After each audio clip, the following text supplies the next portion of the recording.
Hello, Donna Kato here. Thank you for tuning in. Welcome to my studio. Welcome to my channel. And if you're in the classroom, welcome to the classroom. Now, the subject of today's tutorial is Mica Shift, chatoyancy, ghost imaging. I really want to talk about who invented it and then how it works. If you're in the classroom, we'll continue and we will actually make earrings and we'll explore different color combinations, that sort of thing. So let's get started.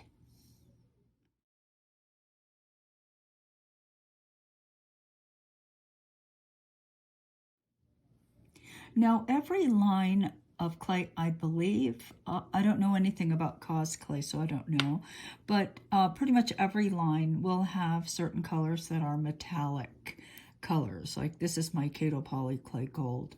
And you know what, I have to tell you, I've not used any Primo, I've not used Cernet, I only use my clay. So let's just start from that perspective. I don't want to tell you that what I'm telling you applies to anything else, just Kato POLYCLAY. All right, so here's the gold. Now, these metallic clays existed for a very long time, before Mica Shift, before chatoyancy, before we understood what these clays will do. And in the beginning, we perceived the very characteristic that makes it possible to do these things as a deficiency. We couldn't figure out why the clay was shiny on one side, and then when you cut in the cross section, it was dark. And in some respects, it created problems because sometimes that dark edge would appear and you didn't want it to. So while most of us, were sort of like the gremlins that got fed after midnight and asking the companies, please fix it, fix it, fix it, there was one artist who looked at it and said, there's a real possibility that something interesting can happen. And that's genius. The artist's name was Pierre Volkas. And Pierre went on, she's the mother of Mica Shift, the mother of chatoyancy. She showed us things you could do with just one block of clay that absolutely were as big as Skinner blend. I mean, we'd never seen anything like it before. So her name is Pierre Volkas. She's not doing clay anymore, but it isn't because she passed away. She's now dancing. She's dancing because Pierre's got legs up to the sky and she was a dancer. So, you know, she's dancing somewhere. It's our loss and dancing's gain. So that is a person who figured out all these techniques. Now, there are so many more techniques. I don't know whether there are tutorials about what she did. I actually watched a demo. I'm such a bad student. I can't remember what she said, what she told me. So I was kind of forced to try my own thing. And this is kind of what I came up with. All right, so that's basically it. Pierre Volkas, remember the name? If you love Mica Shift, then you gotta love Pierre.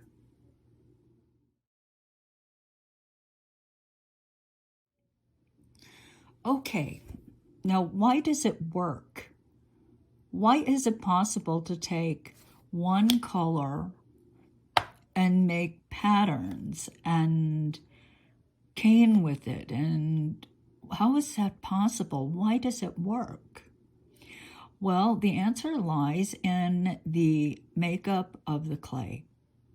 You see, companies start with translucent clay. And in gold, for instance, it's tinted. You can see what the tint is. See the color on the side? And into that, they infuse mica particles. Mica particles are not round. They are flat. And that's why Mica Shift works. You see, as you roll the clay repeatedly, folding and rolling through the pasta machine, all those little flat flakes become aligned. They form a grain, and if they were round, they would form nothing, okay? So it's the flatness of the particles that makes it possible for us to do these various techniques. Mica Shift, chatoyancy, ghost imaging. This is ghost imaging. And so that's why it works. Now, one of the things that happens with the ghost imaging, just imagine that you have your clay and it's all aligned. And then you take something and you press into the top. Pierre used to call this bruising. You're bruising the clay. And in a very real sense, you are. You're taking those flat particles at that space in particular places, and you are pushing them into the clay. You are pushing them down. You are changing the alignment of the particles. When you slice away at the top, you reveal the change in the positioning of the particles. Then you get, see these dark areas like that? Well, that's what this is, right? That's what this is. Okay, so every place where the particles are still aligned, like this, is bright. Everywhere you bruise is dark. Now, I'm going to talk about Kato POLYCLAY for a minute, because the one thing that was always different about our metallics is that the pigment load is so heavy. Lots of pigment. Not pigment. I misspoke. The mica load is very, very heavy. So what you see before you are some tests that I did. This is 100% Kato, all right? So it does the chatoyant thing just fine. This is 50% translucent. Also, very nice, right? But I want you to look at the surface. See the surface there? See how this piece right in this corner is brighter? I'm trying to kind of move them at the same angle. This, of all things, is 1/3 gold and 2/3 translucent. Look at this. No, it's even better. And the reason why this works is because basically I'm spreading the particles out a little more here than here, and certainly here. Now, the mica load is so heavy that it could, if you put enough mica in, it could turn this metallic clay into an opaque medium. And this bruising technique relies on the space between the particles. I hope that makes sense. But you can see 2/3 translucent, 50% translucent, no translucent.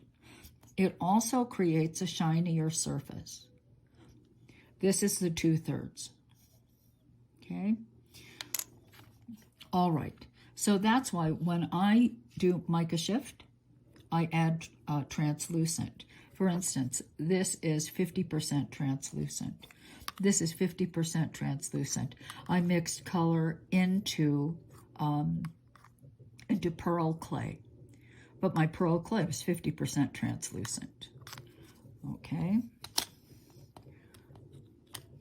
Now here, I believe this was more like 1/3. No, this was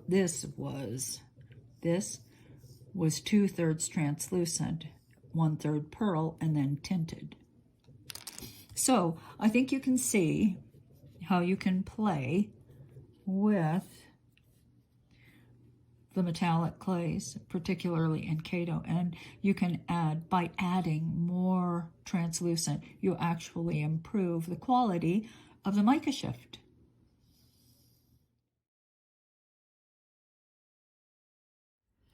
Okay, so this is the stamp I'm going to use. I have rolled my gold clay repeatedly, folding and rolling, aligning the particles. And now I'm ready to roll it into the stamp. I'm going to take water, doink, doink, doink. Here we go. Put this on top. Spray this. Because you can trust me on this. The clay would stick to my acrylic rod. I'm standing up. Ta-ta! I'm even going to spray my rod. And one time I'm going to roll. Okay. Now I've got my weight pretty much down on my acrylic rod. Oh, oh poop, it moved a bit. Oh poop, it moved a bit more. I mean, ideally, you're going to do this one time, just one time across. Hello. Okay, well, that's not too bad. I mean, there's always a risk of what we would call a double print, right? Double printing. You don't want a double print. Wet on the back, drying. Drying with a little towel. Come on, come on. All right, you can do it, you can do it, you can do it. No, I'm just going to gently press it to a tile. Doing, doing, doing. And I am working on this Rubbermaid stuff. But you know, the tile is not very heavy. So it wants to move. It's going to want to move. So I'm going to take my stamp and put it right there. And you know where you know where this end is? This end? It's against my belly. Okay, because I don't want it to move. Now, I'm going to take this nice blade. This was a gift. Was it Joyce who gave me this? Anyway, I love this blade. I'm not sure you can still get them, but it's really a nice blade. Now, this area is a little shallow. These heavier. You can see just deeper. But we're just going to go. When I cut, I arc the blade just a little bit, like that. And then pull it through. Okay, so it's arced. And I am trying just to get pretty much the raised areas off. And of course, I will get some of that top layer. Da, da, da. And it's moving a bit. You know why it's moving? Because it's a little damp underneath there. It is. I admit it. I didn't dry it very well. Okay, so you see what's happening here. Noink. Okay, let me try this area. And if it feels like it's getting stuck, I just kind of waddle it back and forth, just like like that. Waddle. I'm not sure that's correct. I just move it to the right and the left. Now remove some of it.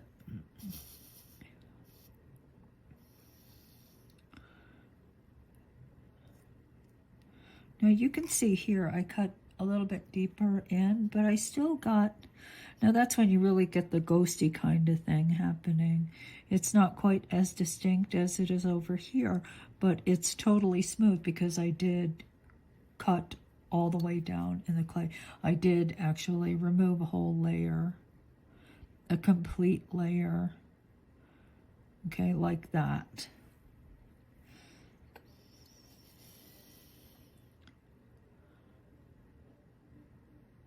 Ooh, more than, oh, okay, well, that's all right. Maybe I'll take a little bit more from here, from this side. Okay, ghosty, ghosty, ghosty. Okay.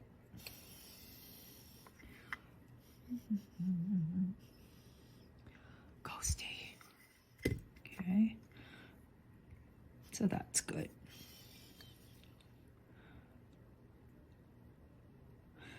And if you don't like it, just pick it up and roll it up again and try again. If you don't like the stamp, just try a different one.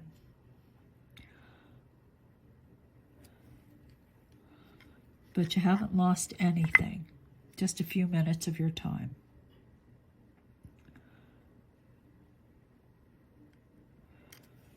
Which isn't so much, I don't think. Okay.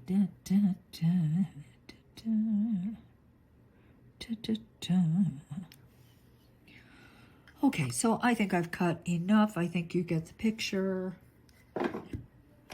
Now I will take my my brass tube, remove any clay, and lightly roll to smooth the surface. Now, if I roll really, really hard, I can realign all those bruised areas. And you know what you get? You get a nice shiny sheet of gold clay without any impression at all. So when you do something like this, just roll lightly. Just roll lightly. Doink. There we go. All right, so let me prepare for the next demo. I'll be back.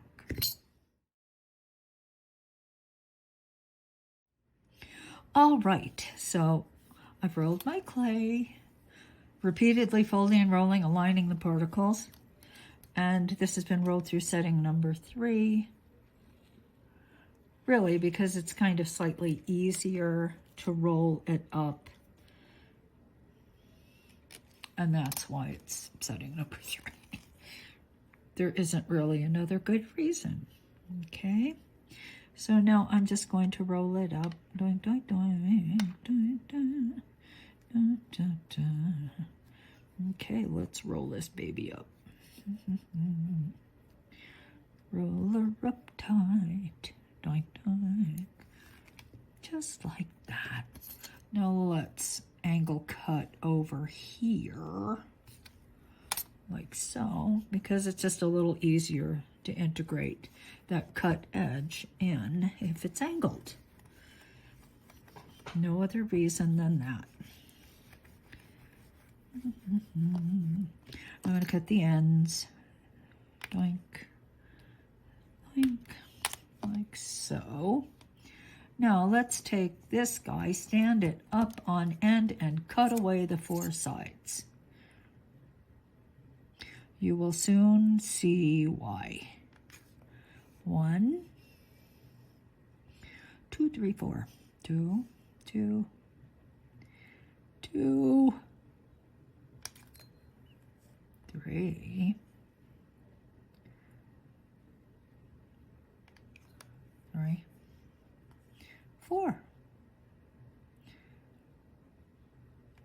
Why 4? I don't know. I just do 4. You could probably do 5 if you wanted. Okay, so you see what the chatouille is doing there? I mean, this still gives me a kick looking at that. It's just so trippy, all right? All right, so now I am going to make this round. It's square now. I'm going to make it round. Just by lightly rolling.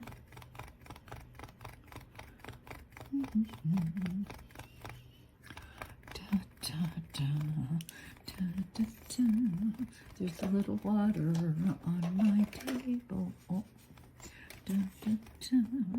Now, by rolling in one direction, look at what's happening. Twisting. Twist, twist, twist. Twist. And I want it tapered at this end because I'm going to roll it up into a snail shape. Now, maybe you saw this in my second book on page 65. Books are great. I've written 3 books, but you know, sometimes people want to see the actual process because it is different than reading a book. Okay, so I also do this, you know, manually twist like that, particularly at this end, because you see how much looser it is? I want more twist at this end, at the chubby end. Just because you're chubby, honey, doesn't mean you don't get the twist. Okay, now let us continue. And I'm going to continue tapering this end, like that. That's my oven telling me that something's cured. Okay, here we go. See how twisty that is? Oh, lots of twistiness. And I haven't forget about you. Twisty. Twisty, twisty, twisty.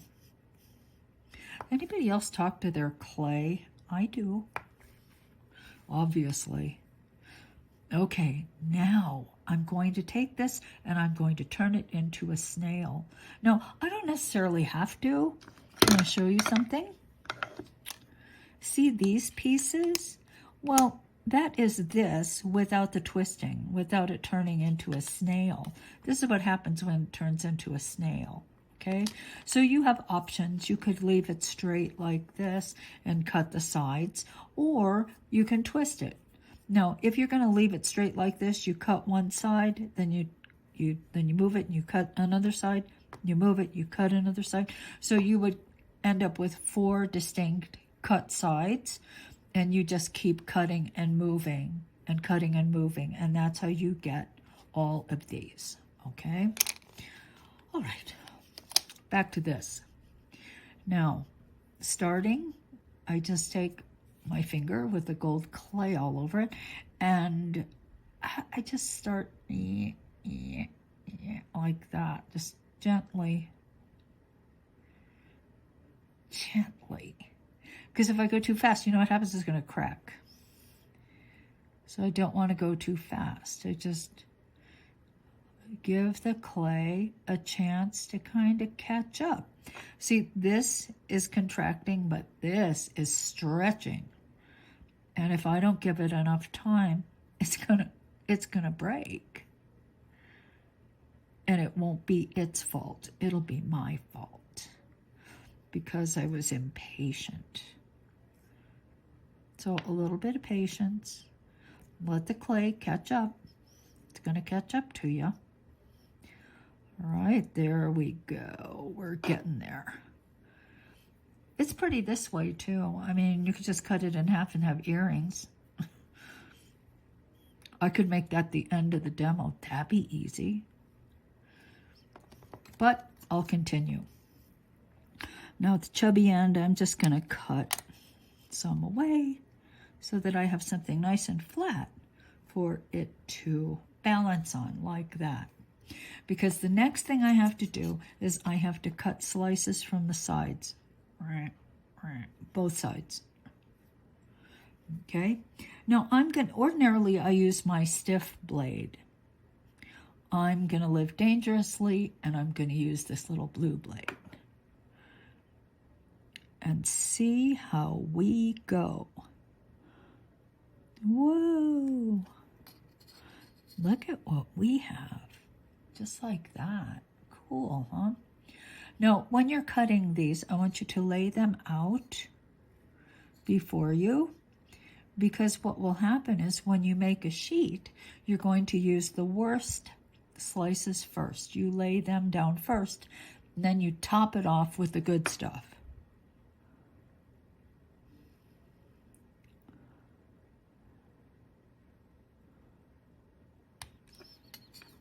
Ooh, this is a really good one. Okay, and as I said, you cut from both sides. And I'm cutting these pretty thin. I think you can see that. Kind of thin. Which is better because I want a smooth sheet. And if they're too thick, then it means you have to do a lot of, they kind of get very distorted. Let me see. See that? It just gets more distorted if they're thick. Now, this is what the inside looks like right now. Cool.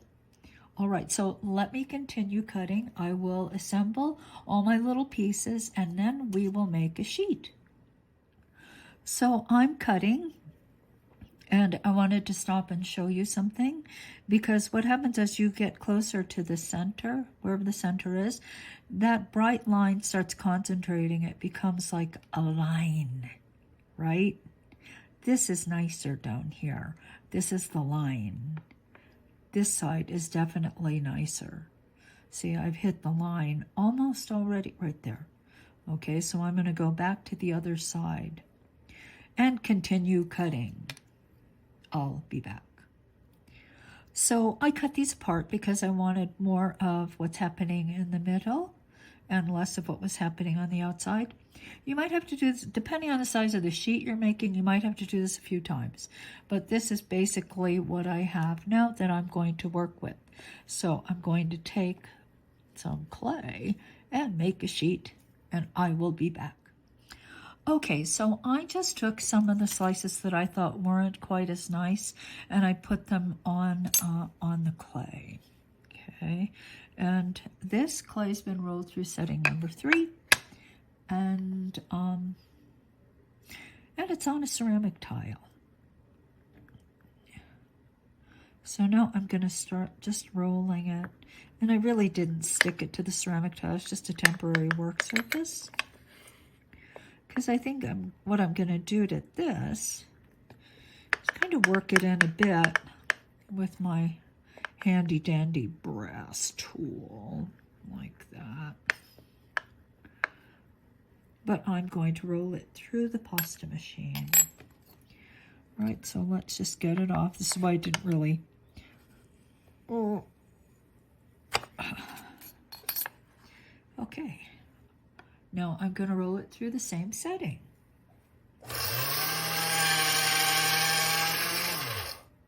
Just to kind of flatten those pieces a bit. All right, now I will continue, and I'm going to use slices that are slightly better, I think.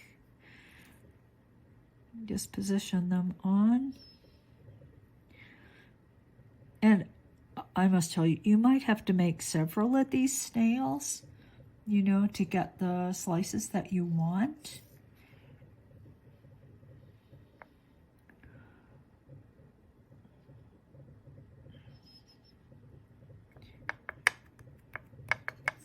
You might not have quite enough material.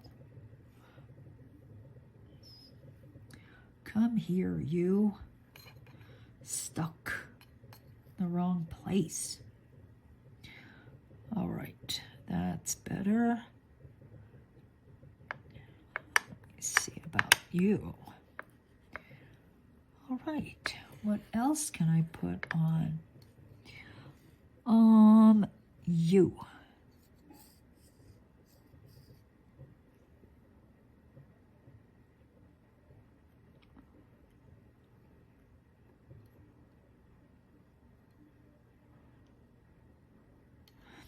You're sticky. Sticky, sticky, sticking. Come on, just let me get a grip on you. Okay, you're going to play that way? Enough.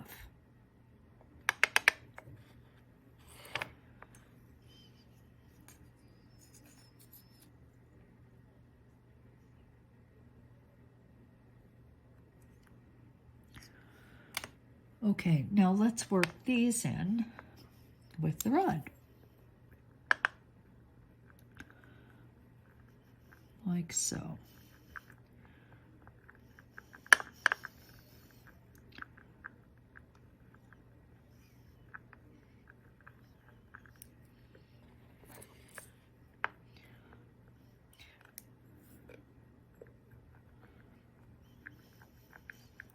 And the rod does give me a bit more control. I can push parts out just by rolling in that direction. See, mysterious black dots appear.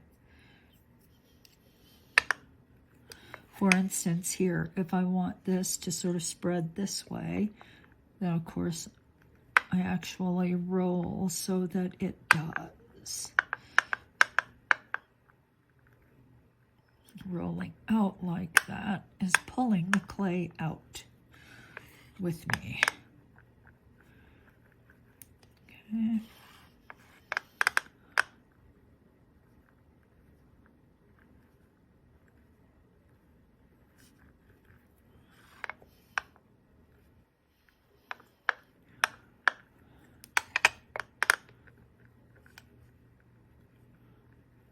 Okay.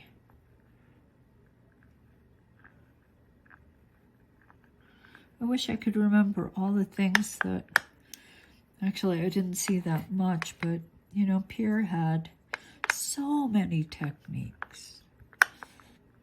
And I don't know what they are. I'm pretty good at figuring things out, but I'm not sure I could do that. Somewhere, maybe there are instructions, but to tell you the truth, I honestly don't know where they might be. Which is a real shame, because the things she made were absolutely so beautiful. So beautiful.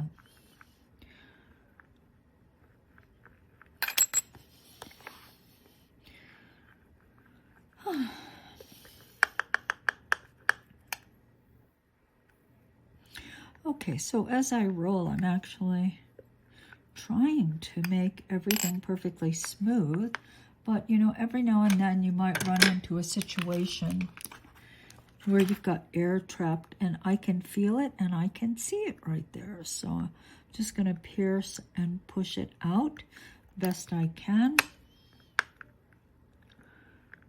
and then roll to try to smooth that area and make it even with the rest of the sheet.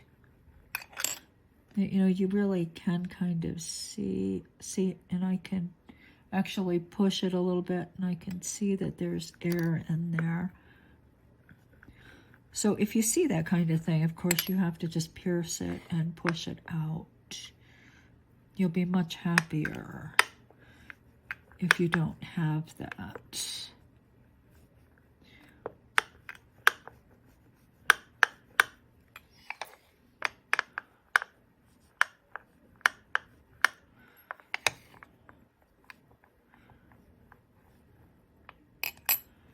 This is looking really good to me. Really good. Interesting. I do have a couple more slices that could be used in certain select areas. Could do that. Oh, I can do that. I can.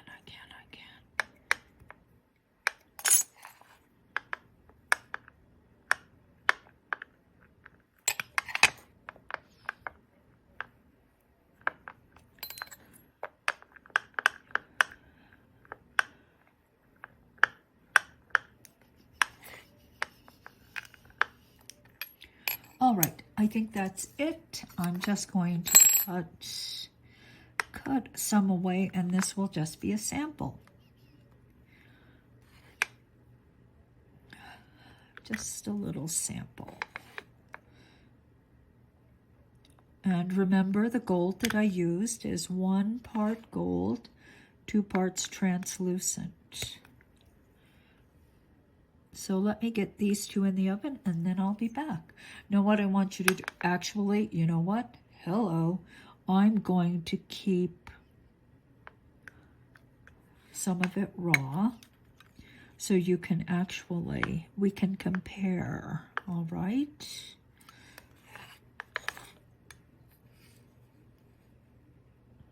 So you can see the difference before and after.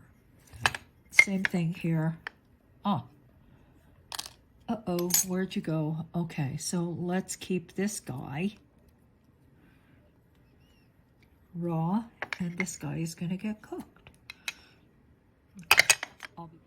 Well, here are our two samples. These are cured, and then to the right are the raw pieces. I just wanted to show you the difference. Now, there's not all that much difference, but this piece, the cured piece, is definitely deeper, and it makes sense because as it cured, of course, the translucent got more translucent, and when that happens, it actually increases the contrast between that base clay and the mica particles. Okay, so that's the snail, and here is that ghost imaging. So you can see, I think there's a greater difference here than there was in the other. But once again, it's the translucent, you know, kind of clearing up through the curing process. So I wanted you to see that, just the difference. Raw and cured. So we just covered gold. Now, gold has sort of maximum contrast, I would say, between the aligned particles and the cross-cut. Let's go to the opposite end of the spectrum. Let's look at pearl. Now, pearl doesn't have a lot of contrast, does it? You've got these pearl mica flakes set in translucent clay, and there just isn't that much contrast between them. So on the left, you see pure pearl. No dilution here whatsoever. On the right, you see 1 part pearl, 2 parts translucent. And you see what happened. It really diminishes that chatoyant effect. And it also turned it kind of yellowish because my translucent has a tendency to yellow if it gets, you know, cured at elevated temperatures. So anyway, that is what happened here. So what I would say and what I would do if I am ever doing pure pearl in a Mica Shift or a ghost image, I'm not going to dilute it at all. Let's look at what happens when you add color. These two, I mixed a base of 50% pearl, 50% translucent. Then I Skinner blended 2 blues here, made the snail, and here I Skinner blended from a green to a very yellowy green. Okay, made the snail and did it, and you see what happened. So the chatoyancy is very strong in these, maybe a little less so here than here, but still I've got nothing to complain about. I think that these are fine. This was 50-50, 50% pearl, 50% translucent. All right, so here I've got one last thing to show. Now this was mixed in pure pearl. There was no translucent in it whatsoever. Here, I actually started with the base that was 1 part pearl and 2 parts translucent. So this is a diluted base.